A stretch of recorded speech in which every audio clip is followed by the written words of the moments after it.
بعد رجوع القوات العراقية من الكويت إلى العراق، تم إعدام الجنرال بارق حنطة رمياً بالرصاص، وبدأت رواية أسباب إعدامه تظهر. فهناك رواية تقول أنه في يناير عام 1991 وقبل اندلاع حرب الخليج الثانية، زار الرئيس العراقي صدام حسين قاطع الكويت، واجتمع بالقادة العسكريين العراقيين في هذا القاطع، وقال لهم: هذه أرض الكويت، هي أرضكم، لن ننسحب منها مهما حصل.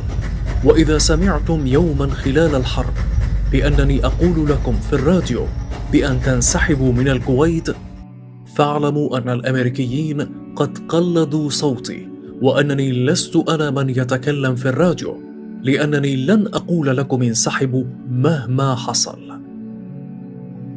وبعد بداية الحرب وبدء القصف على العراق وعلى القوات العراقية في الكويت، صدر بيان من الراديو العراقي يطلب سحب القوات العراقية منها، بالتحديد في 25 من فبراير عام 1991. وتكمل قواتنا المسلحة الباسلة هذا من الكويت. وهذا أثار الفوضى بين القوات العراقية التي لم تعلم هل تنسحب أم تبقى.